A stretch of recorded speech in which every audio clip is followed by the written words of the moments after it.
Hai guys, selamat bulan Februari. Sekarang udah bulan Februari, winter berasa lebih lebih ringan gitu ya dibandingkan dengan waktu pas masih bulan November, Desember, Januari. Kenapa lebih ringan? Karena sekarang daylight time-nya atau siang harinya udah lebih panjang. Makanya aku sekarang lagi mau cari udara segar, udah enjoy untuk jalan-jalan keluar, untuk muter-muter komplek karena cuacanya udah mulai bagus. Walaupun sekarang suhunya ini masih dingin banget. Ini sekarang minus 15 derajat Celcius. Tapi karena lagi sunshine, lagi ada matahari, jadi aku lagi pengen jalan-jalan untuk melihat kanan kiri di sekitar komplek perumahan yang mana ada di sebuah desa kecil di Finlandia. Rasanya dingin banget. Bagian wajah nggak bisa ditutupin ya, aku nggak bawa scarf, jadi pakai kupluk dari jaket ya, dan masih pakai topi lagi. Biasanya aku nggak pernah mau jalan-jalan keluar kalau suhunya di bawah minus 10 derajat. Tapi lagi-lagi karena lagi sunshine, karena lagi ada matahari nongol, jadi bawaannya tuh lebih happy aja, lebih ringan gitu. Dan sebetulnya outfit yang lagi aku pakai ini nggak cukup hangat untuk minus 15. Karena sebetulnya tadi aku pas keluar itu nggak sempet ngecek suhunya berapa. Jadi aku langsung keluar aja pakai baju seadanya yang aku dapat di lemari. Terus pas aku keluar, kok berasa dingin banget ya. Terus aku baru cek temperatur dari handphone, ternyata sekarang ini minus 15 derajat. Mantesan aja tetap terasa dingin. Walaupun ini aku udah layer juga di dalam. Jadi aku nggak bakal jalan-jalan jauh, paling cuma beberapa kilometer aja di sekitar sini muter-muter. Yang aku suka dari Finlandia itu langitnya biru banget, lihat ya guys, biru banget kan langitnya, asli tanpa filter. Karena udara di Finlandia itu salah satu udara paling bersih di dunia. Jadi negara Nordik tuh Finlandia, Norwegia, Swedia, Denmark, Islandia itu adalah negara-negara dengan kualitas udara paling bersih di dunia. Jadi polusinya tuh dikit banget. Makanya tiap hari tuh bisa ngelihat langit biru kayak gini tanpa polusi, bukan warna abu-abu. Jadi bikin suasana hati juga lebih senang aja. Dan udara yang kita hirup itu bersih, segar, jadi baik untuk pernapasan kita. Kenapa negara Finlandia kualitas udaranya itu bagus? Satu, karena wilayah hutan di Finlandia itu sangat luas. Jadi Finlandia tuh kalau aku nggak salah ya, menurut data adalah negara yang kawasan hutannya paling luas di Eropa.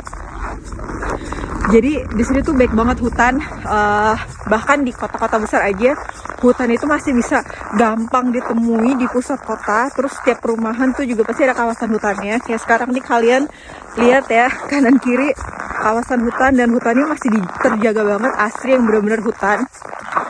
Terus kedua, Finlandia itu bukan negara industri besar. Jadi kayak pabrik-pabrik asap dan juga limbah-limbah produksi itu nggak sebanyak kayak di negara-negara industri besar.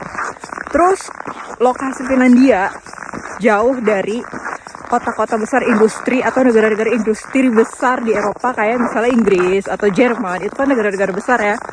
Jadi polusinya nggak nyampe ke sini. Lokasi yang terpencil gitu ya, ada di utara, susah dijangkau. Oh ya, jadi beberapa minggu lalu di kota tempat tinggalku ini, Oulu, itu lagi dapet suhu ekstrim.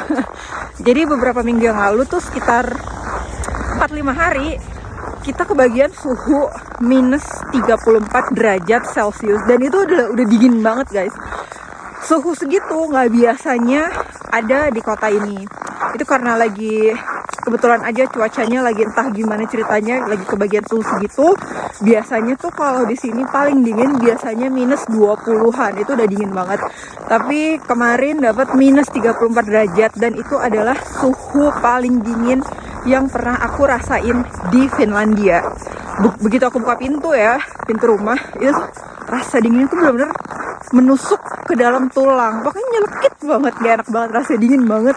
Dan selama 4-5 hari itu aku nggak mau keluar sama sekali, nggak mau buang sampah ya ke depan. Terus nggak mau belanja juga, nggak mau ke supermarket walaupun naik mobil ya, tapi males aja gitu keluarnya tuh. Terus ya, karena cuaca ekstrim itu, jadi aku tuh di rumah ngasih makan burung-burung liar. Jadi ya tinggal ditaruh aja makanan burung, disebarin di situ, bikin rumah burung, terus kasih makanannya kayak misalnya kacang, terus lemak-lemakan, bisa beli di supermarket. Biasanya setiap hari itu banyak banget burung-burung yang makan, mampir ke situ, sekitar kayak 10 atau beberapa belas gitu ya. Semenjak cuaca ekstrim itu, burungnya nggak pada datang dong. Burungnya nggak ada lagi yang mampir, jadi kayaknya sih pada mati karena suhu yang ekstrim itu. Sedih banget, selama berapa ya, seminggu nggak ada burung yang datang sama sekali. Dan beberapa hari belakangan ini mulai datang lagi burung-burung baru. Kayaknya sih burungnya bukan burung yang sama, jenisnya sih sama ya, spesiesnya, cuman kayaknya bukan burung yang biasanya. Jadi senang juga akhirnya ada yang survive. Gini guys, suasana di desa kecil di Finlandia, jalanannya sepi. Biasanya ramenya kalau anak-anak pulang sekolah. Nah sekarang belum jam pulang sekolah, masih jam 11.30. Biasanya sih mereka tuh pulang sekolah, tergantung sih kelas berapanya dan tergantung program kelas yang mereka ambil. Tapi biasanya mulai pada pulang itu jam 1, jam 2, jam 3. Jadi ini adalah jalan kaki yang setiap habis turun salju pasti dibersihkan oleh pemerintah lokal setempat. Makanya nih lihat ya, kanan kirinya ada tumpukan salju.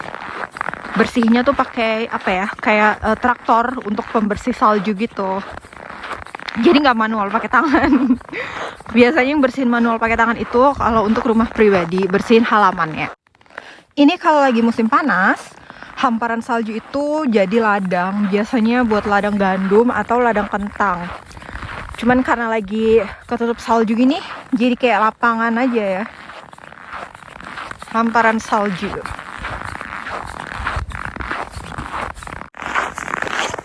Oh ya, aku suka ditanya kalau lagi musim dingin kayak gini banyak salju, terus kalau ada matahari apa suhunya jadi panas, terus kenapa saljunya nggak mencair kena cahaya matahari. Cahaya matahari ini tuh nggak panas guys, jadi tetap anget, tetap redup. Coba deh bayangin kalian lagi di mana ya, puncak gitu ya, puncak atau di Gunung Bromo gitu, wilayah Bromo. Ada matahari, ada sinar matahari, terus siang hari, tapi kan tetap aja ya dingin ya, rasanya sejuk, nggak kayak kena sinar matahari jam 12 siang di Jakarta misalnya. Jadi ini karena posisi mataharinya rendah, sinarnya tuh nggak panas, mungkin kayak menghadapkan wajah kalian ke lampu kali ya, kan nggak terlalu berasa ya panasnya, nggak kayak kita ngelihat sinar matahari ke atas kalau lagi di Jakarta misalnya. Karena suhunya juga minus, saljunya jadi nggak mencair juga walaupun ada sinar matahari. Jadi sebenarnya ya sinar matahari ini nggak ngaruh apa-apa, cuman ngaruh ke cahaya aja, tapi kalau untuk suhu itu nggak pengaruh. Begini suasana rumahan di desa kecil di Finlandia. Ini kalau lagi summer cantik deh, hijau semuanya. Ngelihatnya tuh kayak sejuk dan asri. Kalau sekarang lagi winter, putih semuanya. Oh iya, rumah-rumah di Finlandia itu umumnya itu nggak terlalu besar. Rumah-rumah di Finlandia itu bisa dibilang kecil-kecil kalau dibandingkan dengan rumah di Amerika Serikat misalnya. Tipikal rumah di Amerika Serikat yang lebih besar daripada rumah-rumah di Finlandia. Atau di Indonesia juga, kalau aku lihat tuh tipikal rumah di Indonesia juga relatif lebih besar daripada rumah-rumah di Finlandia. Bukan berarti nggak ada rumah besar ya di Finlandia, ada. Tapi secara umumnya gitu, mayoritas rata-rata. Kalau di sini tuh rumah ukuran 120 meter persegi itu udah termasuk besar, dan itu lumrah banget ditemuin. Di atas 200 meter persegi itu udah jarang banget. Terakhir waktu aku lagi cari rumah, dari lebih dari 2000 properti yang di listing, itu yang rumahnya lebih dari 200 meter persegi itu cuman hitungan jari aja. nggak lebih dari 10 properti dari lebih dari 2000 rumah yang ada di listing itu. Kenapa begitu? Ada berbagai macam alasan sih, tapi diantaranya itu salah satunya adalah biaya untuk membangun rumah yang lebih mahal. Bangun rumah di Finlandia sama di Indonesia akan jauh lebih mahal di Finlandia walaupun penghasilannya sama. Apa yang membedakan? Yaitu faktor cuaca dan kondisi alam. Kalau di Indonesia bangun rumah itu cukup pakai semen batu bata udah gitu, nggak akan mikirin ventilasi atau penghangat ruangan dan teman-temannya, atau yang harus berlapis-lapis-lapis, kaca 3 lapis, kaca 1 lapis pun udah jadi gitu ya di Indonesia. Karena iklim dan cuaca Indonesia yang tropis, yang panas, tidak memerlukan bangunan yang harus menginsulasi panas atau harus integrated sama penghangat ruangan. Jadi otomatis biayanya lebih murah dibandingkan dengan bangun rumah di Finlandia. Kalau di sini, contoh kaca aja minimal harus 2 lapis, standarnya 3 lapis. Jadi biasanya rumah-rumah itu 3 lapis kacanya. Terus harus bikin pipa-pipa air itu yang sifatnya dibangun sedemikian rupa biar dia menginsulasi panas. Jadi pas winter nggak membeku airnya, pipa-pipa airnya. Terus temboknya juga berlapis-lapis. Pokoknya harus dibangun biar tahan banting sama cuaca dingin yang bisa sampai minus 30 derajat ini. Terus maintenance. Semakin besar rumah, semakin besar dong maintenance ya. Nah kalau di Finlandia ini salah satu maintenance yang paling mahal kalau lagi winter adalah heater atau pemanas ruangan. Bayar listrik kalau pas lagi winter itu bisa 3 kali lipat daripada bayar listrik ketika summer. Jadi kalau misalnya rumahnya terlalu besar tapi orangnya cuma 2 orang misalnya, kan sayang ya, tetap kan semua ruangan itu harus dinyalakan penghangat ya, karena kalau ruangannya itu dingin itu bisa merusak beberapa furniture dan juga merusak bangunannya itu sendiri. Jadi lebih kepada fungsi sih, memaksimalkan fungsi dari rumah itu sendiri. Terus rumah-rumah di sini juga jarang banget yang punya kolam renang. Lagi-lagi karena faktor cuacanya dan kondisi alam. Di sini tuh paling panjang itu adalah musim dingin.